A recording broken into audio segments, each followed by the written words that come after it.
Olá, meus amigos. Bom, fisiologicamente, a não ser no momento da noite, esse é o nosso pior momento do cortisol diurno.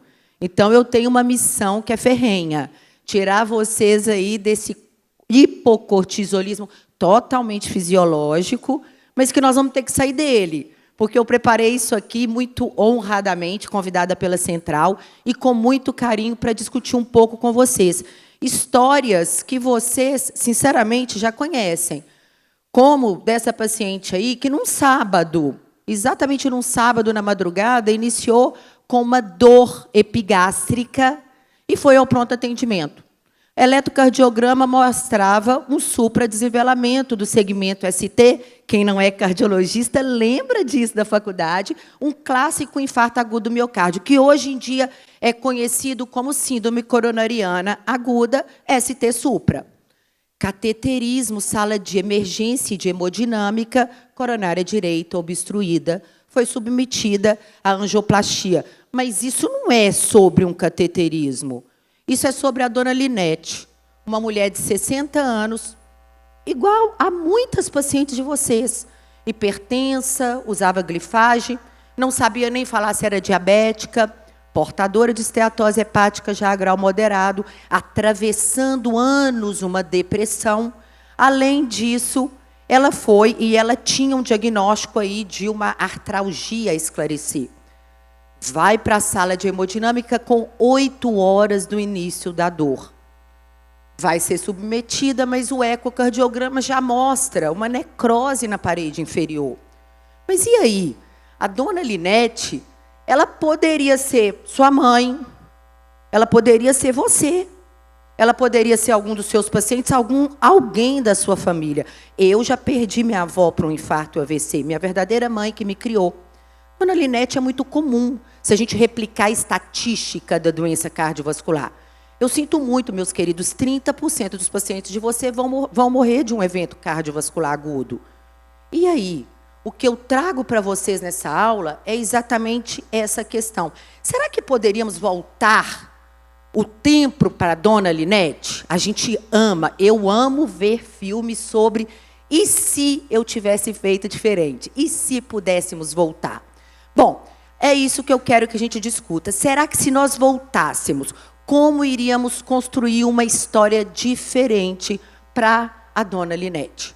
Então, eu quero convidar vocês, cada um de vocês, a saírem, por isso que eu falei que vocês vão ter que sair desse hipocortisolismo fisiológico e viajar junto comigo aqui, nos injetáveis, na cardiologia metabólica integrativa, a revolução, que não é de hoje, não é de 5 anos atrás, já tem muitos anos, que é uma revolução que pode, sim, salvar vidas. O meu nome é Cibele, eu sou cardiologista, eu sou mineira, eu tenho 30 anos de formada, eu sou intensivista, já fui samuzeira, e há 15 anos eu me dedico a estudar a cardiosuplementação.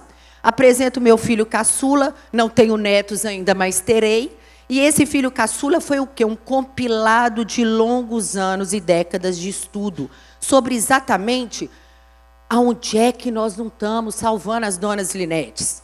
Aonde que eu carrego a minha dor de ser cardiologista e não ter salvado a minha avó, que acabou morrendo, portando aí um AVC seguida de um infarto agudo do miocárdio. E aí, vamos para essa resposta juntos? Bom, alguém de vocês poderia ter falado assim, Cibele, eu poderia preencher o melhor score de risco cardiovascular, o MESA.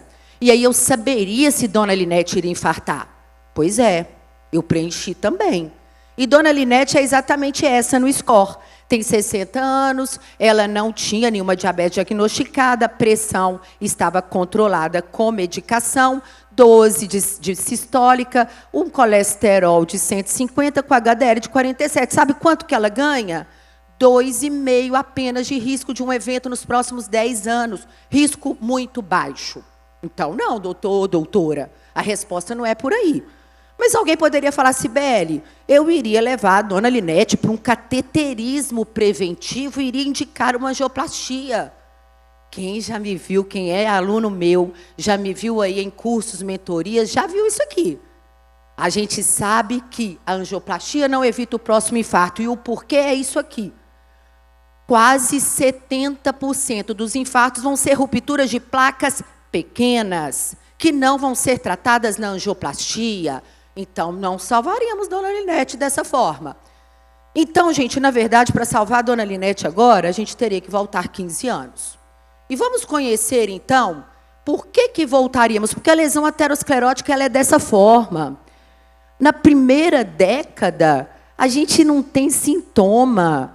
Na segunda para a terceira década, também, nada de sintoma. Dona Linete não sentia nada. E já tínhamos ali, começando incipiente, uma disfunção do endotélio, uma formação aterosclerótica, que antes achava-se ser acúmulo de lipídios, mas hoje nós já sabemos que os lipídios estão ali, mas nós já sabemos por que eles estão ali. Então, apresento para vocês, prazer em conhecer Linete, 45 anos. Voltamos no tempo. Linete, aos 45 anos, procura você, doutora, com essas queixas. Irritabilidade, é uma empresária, tem um filho de 12 anos, tem uma endometriose, em 2019 já tinha passado por um procedimento cirúrgico para esta, vinha usando dinogeste contínuo há anos, dormia mal, dormia tarde, libido zero, tinha um nódulo tiroidiano incipiente e, obviamente, o diagnóstico da endometriose. Quantos de vocês atendem Linetes no dia a dia? Muitos. E aí, o que mais Linete tinha? Linete tinha um peso de 106,5 kg, 50% de percentual de gordura. E Linete tinha este padrão alimentar. Gente, eu sou cardiologista, eu trabalho com obesidade tem 30 anos. Porque antigamente os pacientes portadores de obesidade, além de ser do endócrino, eram do cardiologista, pelas lesões secundárias ao sobrepeso. Então, tem 30 anos que eu estudo obesidade. Já passei por fases terríveis da obesidade, que eu nem gostaria de falar, quando nós tínhamos quase nada para tratar esse tipo de paciente como Linete. Hoje temos, e uma das coisas que eu uso muito e ensino muito aos meus alunos, é o diagnóstico do padrão alimentar. Quem me dera tivesse sido a doutora Cibele que inventou isso. Isso aí é a doutora Acosta, quando em 2019 traz essa realidade. Se eu pego o meu paciente portador de obesidade e fenotipo ele, a chance de eu acertar, emagrecê-lo e mantê-lo magro é pelo menos 20% maior. Eu não vou poder falar muito sobre esse questionário que a gente usa muito na nossa prática, mas a dona Linete tinha comer hiperfágico, comer hedônico, comer emocional.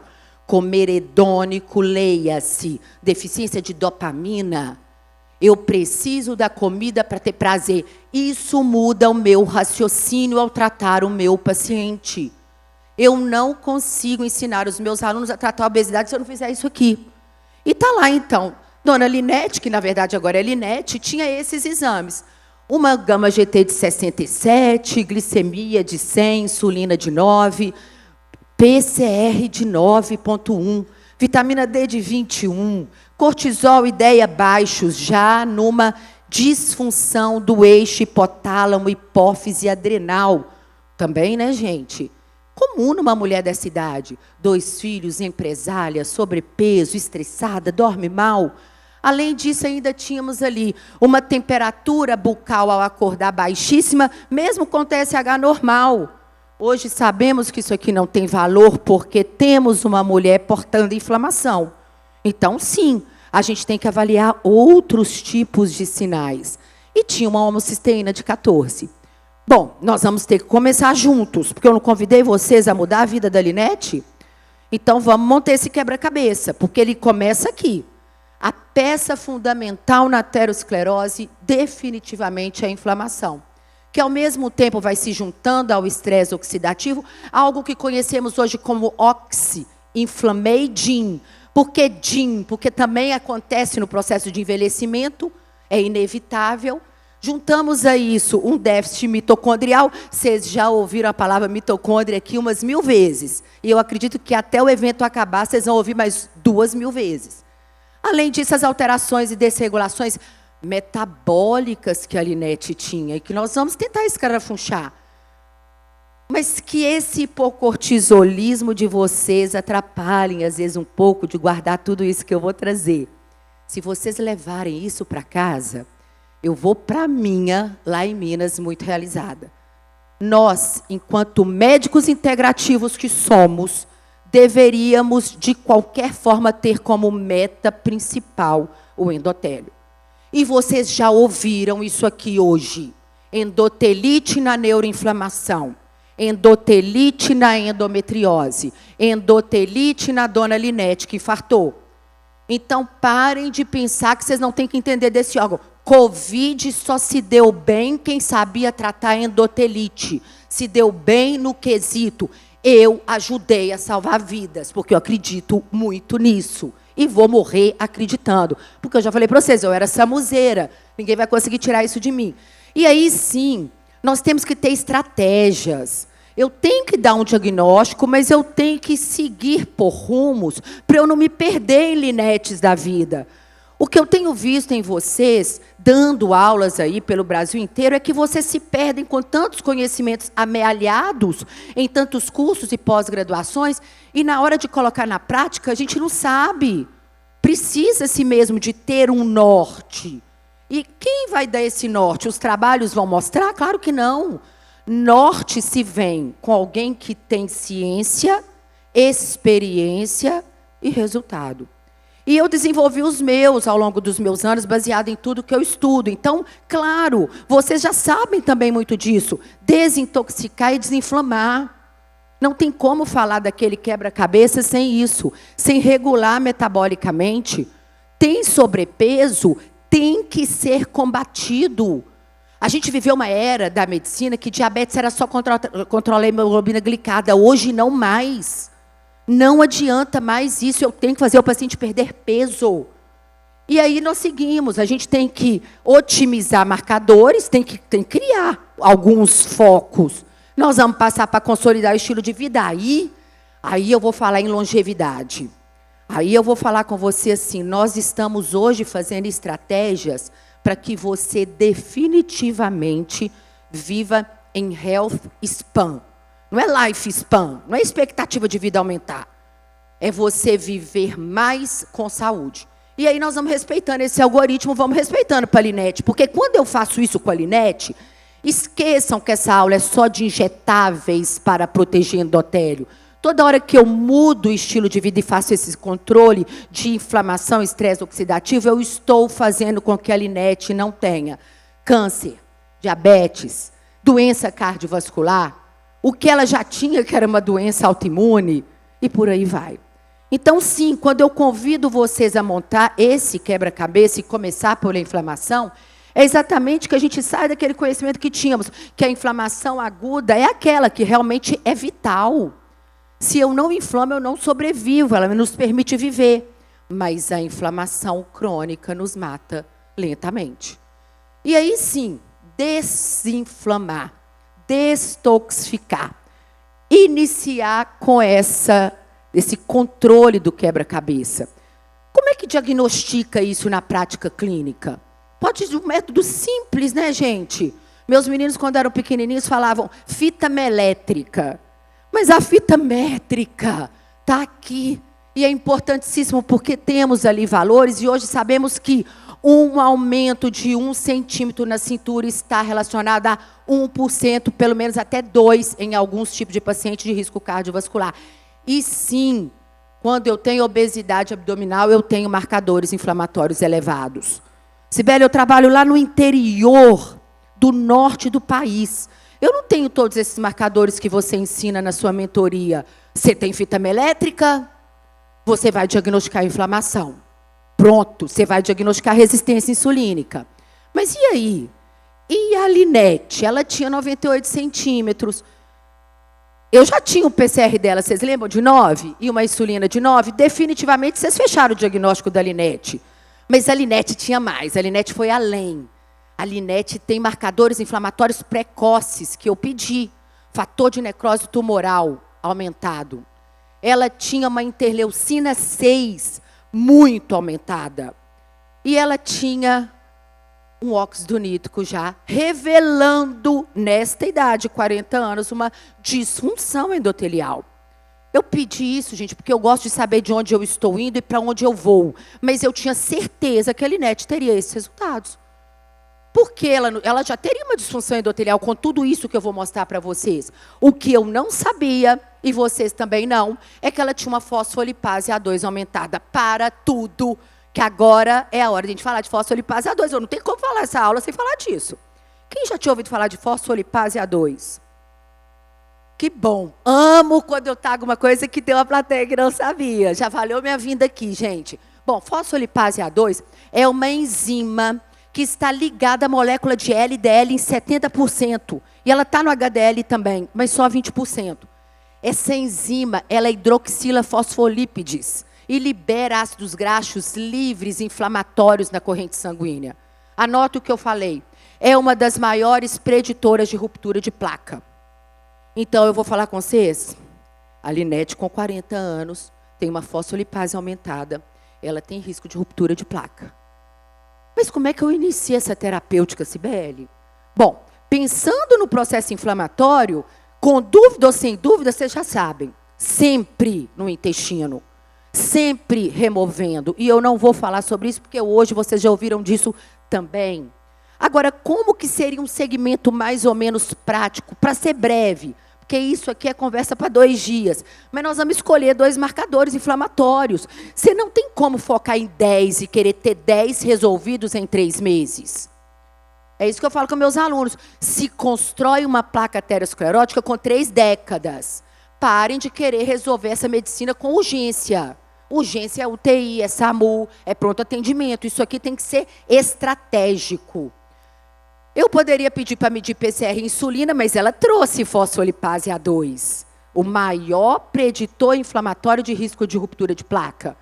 Eu vou sempre tratar o intestino, eu vou escolher 2 terapias injetáveis, focando nos pilares que nós vamos discutir da aterosclerose. Eu vou prescrever algo oral como coadjuvante e eu vou fazer uma coisa que eu sei fazer e que vocês também têm que saber. Eu vou assistir e eu vou acompanhar. Porque, gente, ser um médico super inteligente, que lê muito artigo, que sabe tudo, mas que não sabe assistir o paciente, e assistir o paciente não é só dar assistência, é se colocar no lugar da Linete, porque vocês se colocaram no lugar dela, eu me coloquei.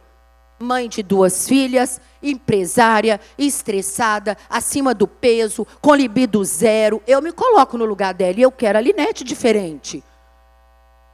Agora, olha que legal que eu vou mostrar para vocês.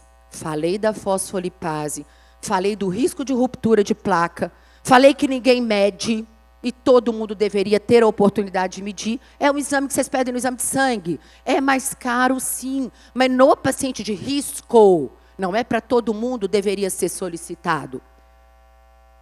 Benefícios do ácido alfa-lipoico em cair 19% a 20% de fosfolipase A2.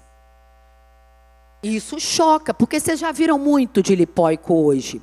Eu teria até uma liberdade de falar que o lipóico é o corticoide da integrativa, mas eu não quero. Os meus alunos não falam simplesmente isso. Meus alunos sabem por que eles estão usando. Que ele é quelante, que ele é antiglicante, que ele modula oxidação lipídica. Tudo isso vocês já sabiam. Vocês não sabiam que ele cai com a fosfolipase A2. E vocês não sabiam, ou talvez já soubessem, mas esqueceram de visitar o endotélio.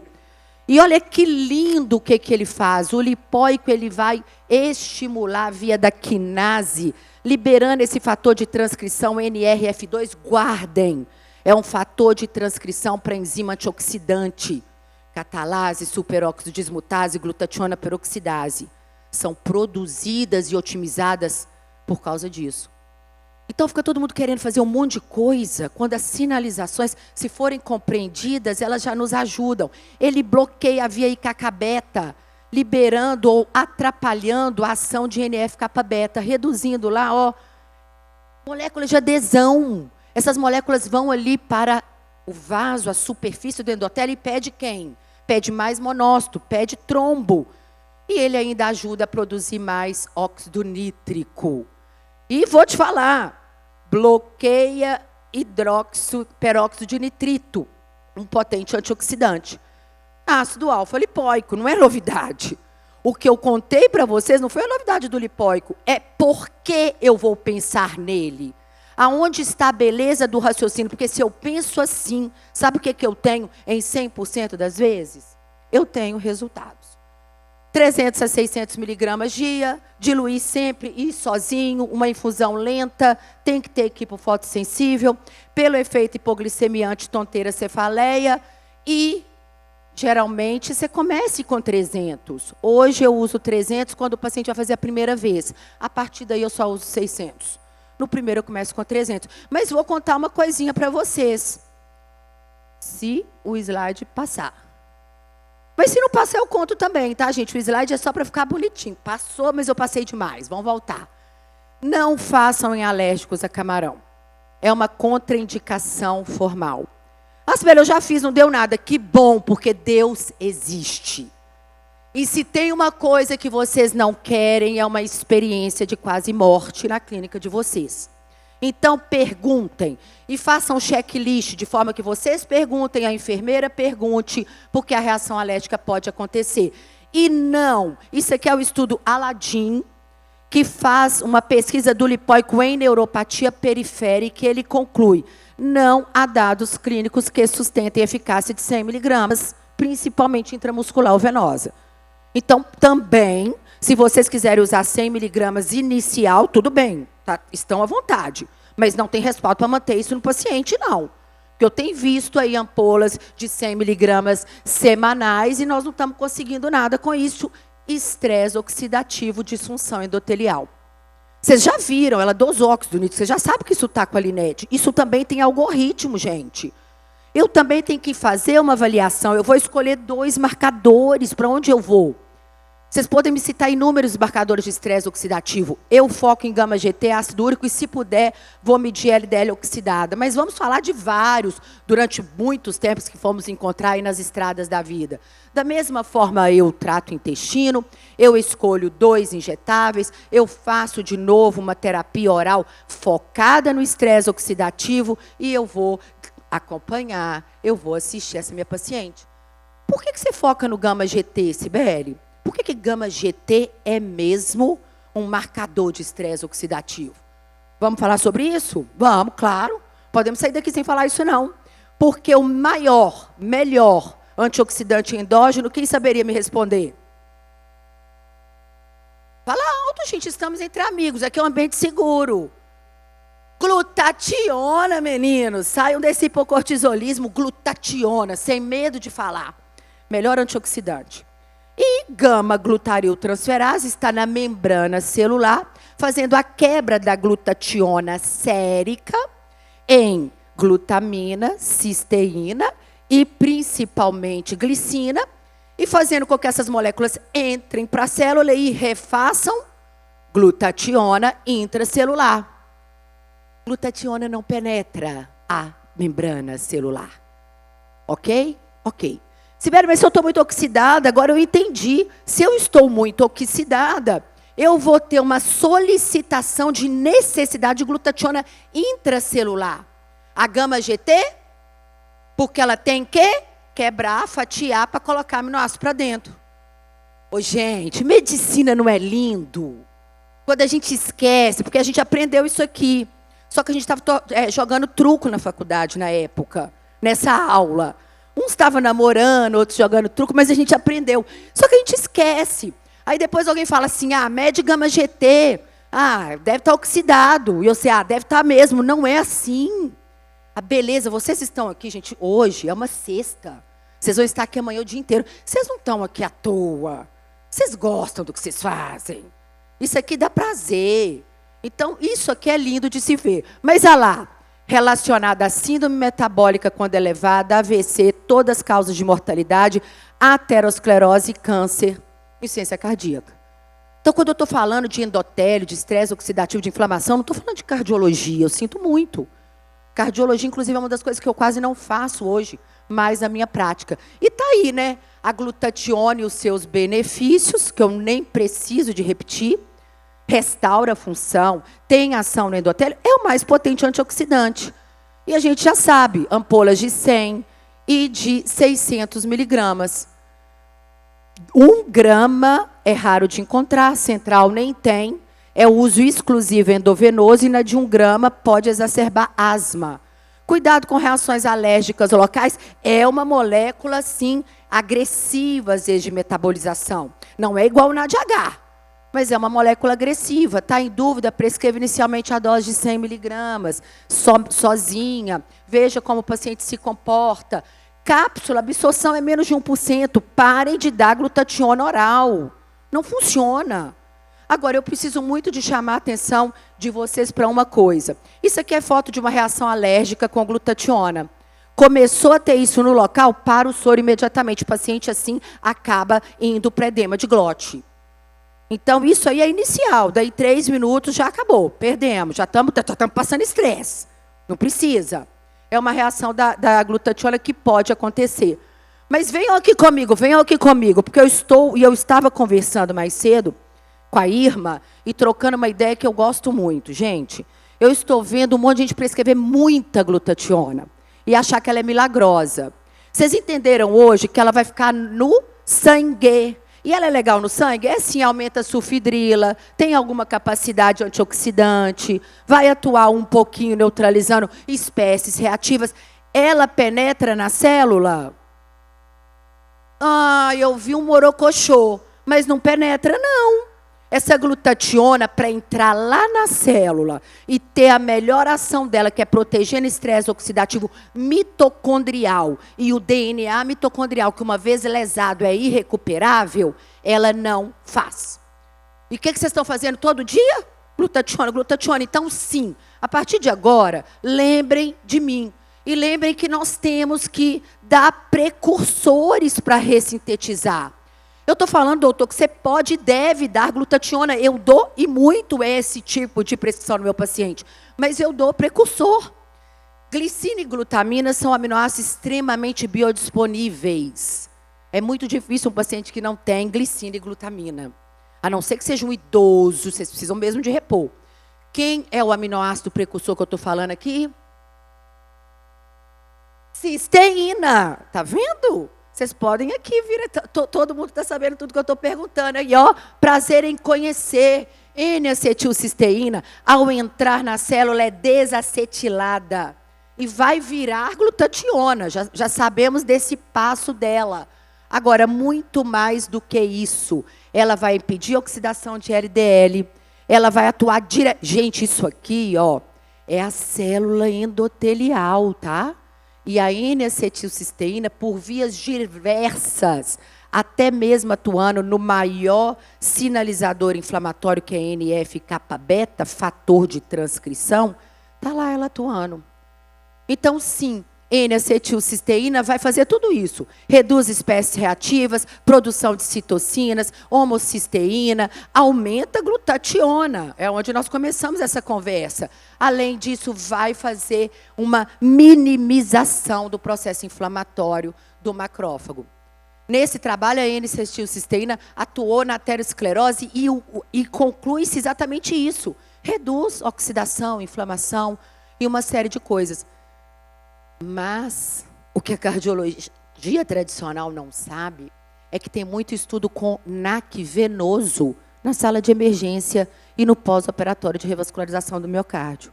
Eu trago para vocês foi usado 50 a 150 miligramas de N-acetilcisteína venosa. E olha o que ela conseguiu.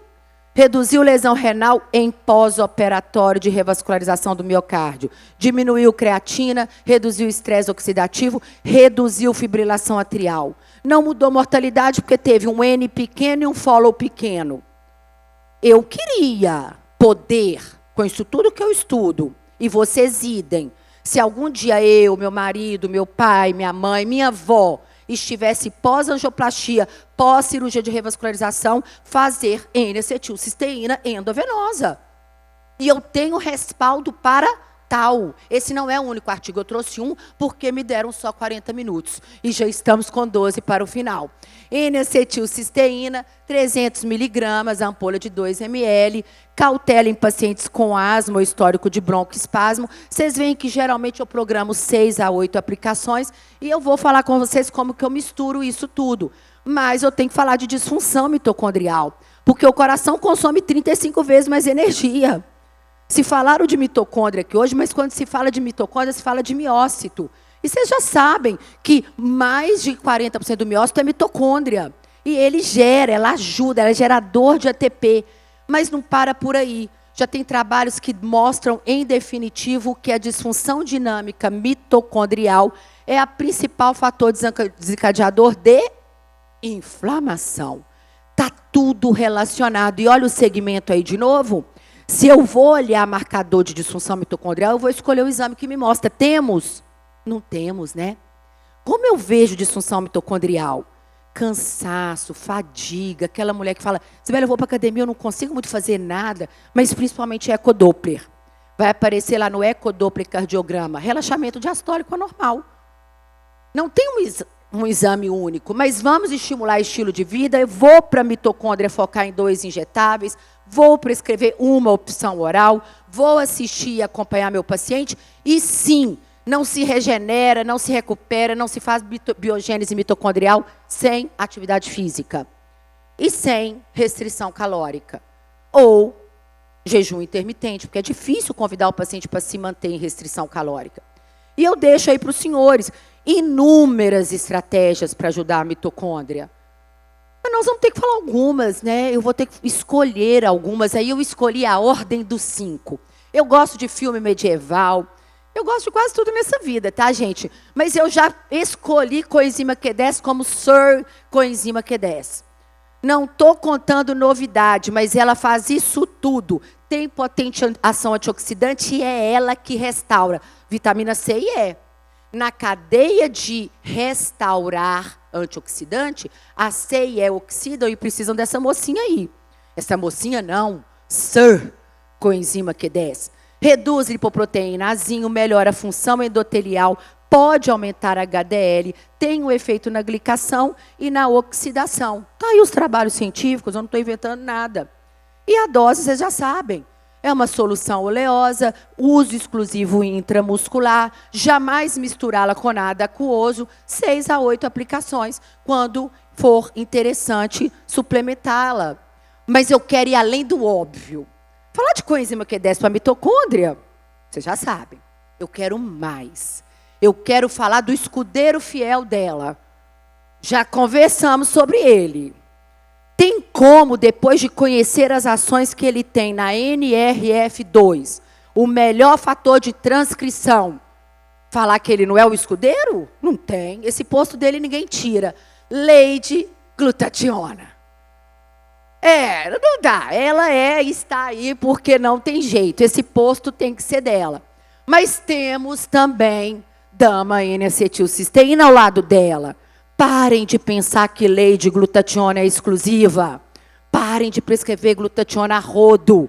Comecem a entender que precisa de ser colocado outro tipo de substância para produzir. E o mestre NADH. Ele é mestre. Porque ele é excelente, mas ele é extremamente polêmico. NADH e NAD são exatamente essa junção do mundo redox. E eu preciso muito de NADH. É a molécula cheia, reduzida. É aquela molécula exatamente que vai doar elétron.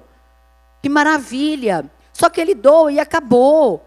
Eu preciso do precursor, então eu preciso chamar a atenção disso também. Tenho visto muitos NADHs e que deu metabólito, a substância que forma endogenamente NADH. Meus amores, meus amigos, meus alunos, pessoas que estão aqui estudando numa sexta, nós estamos fazendo algo que é revolucionário. Eu tenho muito orgulho e honra de fazer parte disso aqui sempre. Mas nós temos que fazer com responsabilidade. Quando eu dou uma substância em excesso, a minha autoprodução endógena cai. Comecem a pensar, então, a repor ribosídeo de nicotinamida, se eu quero, além disso, estimular a produção de NADH. Mas vai, Sibeli, não tem na central. Vai ter, já conversei com as meninas. Está em vias de ser lançada. Mas vamos lá. Mitocôndria, então, poderíamos, quando falamos de mitocôndria, de estresse oxidativo de inflamação, pegar esses cavaleiros e fazer um soro inicial com lipóico, vocês já estão sabendo, essas doses que a gente conversou, e um segundo soro eu poderia, e tenho experiência, em 250 ml, misturar o NAC com a glutationa. Ficou temeroso? A glutationa é uma molécula muito instável, faz inicialmente de 100. Ficou bem? Vai para 600. Não misture mais nada aqui. Mas eu vou te dar uma segunda opção, após o lipóico. Complexo B, principalmente complexo B e pool de minerais, ajudam na fosforilação oxidativa. E aí sim eu mantenho a N-acetilcisteína, mas vocês perceberam que minha glutationa, a dose é menor? E aí eu posso pegar e fazer um NADH injetável, ou uma coenzima Q10, ou passar, como eu falei, os meus protocolos, eu posso agora usar a coenzima Q10 microencapsulada e só deixar o NADH. Cuidado com o NADH, porque é uma molécula potente. Eu vou dar um conselho para vocês, gente. Não façam NADH venoso. Façam em vocês. Né? Que se você der um tirique-tripe. Porque tem muito paciente que fica muito mal com o NADH venoso. É uma molécula com muita potência. É o pai do antioxidante. Até intramuscular, façam, deixem de castigo o paciente 20 minutos na clínica. Porque às vezes absorve mais por capilaridade, ele passa mal dentro do carro. É uma molécula que ela é potente, potente, potente, potente. Por isso eu tenho gostado muito de trabalhar. Tem hora que está agarrando aqui, gente. Tenho gostado muito de trabalhar com ribosídeo de nicotinamida. Então eu vou dar uma outra opção de soro 3. Eu faria outra opção, complexo B, mesma glutationa dose baixa, mas ribosídeo de nicotinamida. Pronto. Não colocaria aí nada de intramuscular. Gente, eu estou tendo dificuldade de passar. Bom, vamos lá. Cuidado. Isso aqui, um dia desse eu estava num grupo, pareceu isso aqui, gente. O médico deixa tudo escrito, são esse tanto de substância ali, ó, tem oxandrolona, tem oimbina. Isso aqui é aquela coisa que ou você toma e emagrece ou você morre. Se você não morrer, você vai ficar magra. Não vamos virar isto. Nem com oral, nem com injetável, nem com nada. Cuidado, cuidado, isso não pode acontecer. Entendido? E desregulação metabólica. Quando eu falei de desregulação metabólica, eu falei basicamente dessas vilãs. Linete tinha hiperinsulinemia, obesidade. E essas vilãs, simplesmente, são o que vão causar o início do processo. E, de novo, eu vou focar em 2 marcadores. E aqui, na resistência insulínica, a obesidade é percentual de gordura e circunferência abdominal, não tem jeito. É óbvio que eu vou medir insulina, eu vou acompanhar a glicação. E, de novo, vou escolher terapias, vou fazer uma terapia oral, vou acompanhar essa paciente e vou traçar uma estratégia. E qual estratégia eu poderia fazer aqui nesse momento? Bom, quem me viu aí na aula de lançamento já me viu falando dessa molécula. Para mim é realmente revolucionário e não vamos parar por aí. Estamos vivendo a era das moléculas NUSHs. Nós estamos daqui para frente só amealhando coisas boas que estão vindo por aí. Mas essa molécula é muito mais do que emagrecer. É hipotensora, controla e melhora LDL, vai reduzir inflamação, reduz morte na insuficiência cardíaca. E sim, eu poderia usá-la, e aí eu apresento para vocês a tizepatide nesse arsenal de controle metabólico. Nós temos na dose de 2,5, de 5, de 7,5 na central, mas podemos ir ampliando e usar até 15 miligramas, como foram nos estudos. Sempre uma dose semanal, subcutânea, e eu consigo levar a Linete, depois de tudo isso que nós construímos juntos, para isso aqui.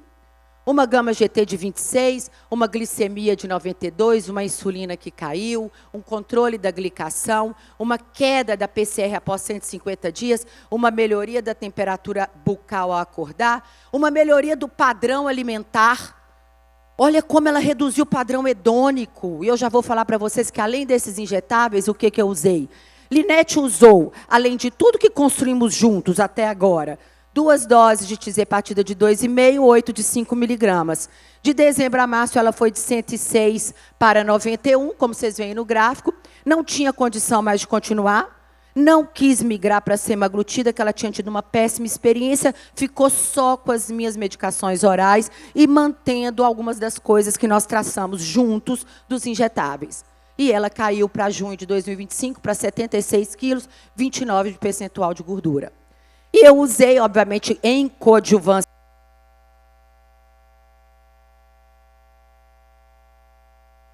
Eu não tenho problema com o microfone. Tá? Se todo mundo estiver ouvindo, eu tenho zero conflito. Eu posso falar sem microfone. Gente, eu não vou ter tempo de falar da beleza que é a hierarquia hormonal. Como que eu não tenho como colocar um injetável sem fazer a base, sem respeitar pirâmides. Mas eu usei isso. Mas, doutora Cibele, você usou bupropiona e naltrexone? Você não é integrativa? Eu sou a minha melhor versão para ajudar o paciente a ser a melhor versão dele. Então, se precisar, eu vou usar medicação sim.